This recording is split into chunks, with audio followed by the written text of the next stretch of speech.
Stop. Do I start? Okay, cool. Hey class. Hey, well, today I'm going to talk about the cause of change in LOD, which is length of a day. So, and at the end of the class, you guys will know that actually it's not 24 hours a day. So, well, I'm not going to talk about all the causes, but focus on the shift of rotational axis. First of all, I'll explain the two factors that changes the shift of rotational axis. Then I'll talk about how this changes actually leads to change in LOD. First of all, the hypothetical factor, climate change.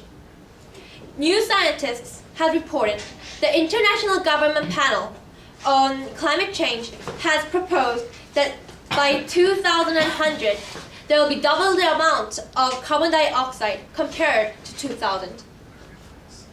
Well, followingly, Felix Lenderer, who actually believed that this estimation was realistic, had an experiment which resulted in a conclusion like this.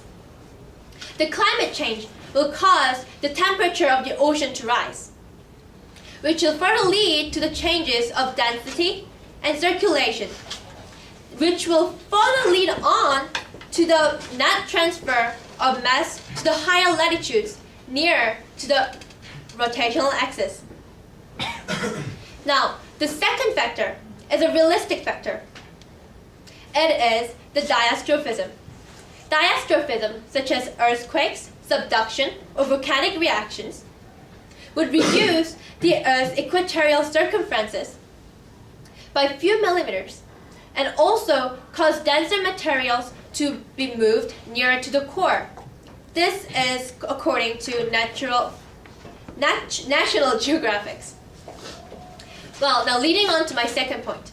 How would these changes actually lead to the change in LOD? Well, what would happen is these changes would nudge the mass closer to the rotational axis and also reduce the equatorial radius and cause the Earth to move faster, spin faster.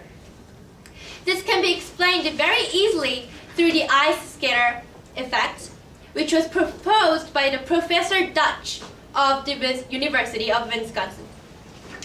He explained that when Gimyana spins, in order to spin faster, she would draw her arms closer to her chest.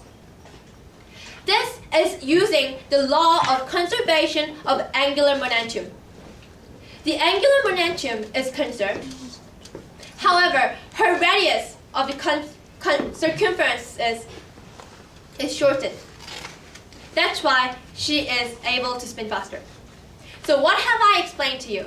I've explained to you the two factors that changes the rotational axis and what actually happens when it changes to the LOD. Thank you for listening.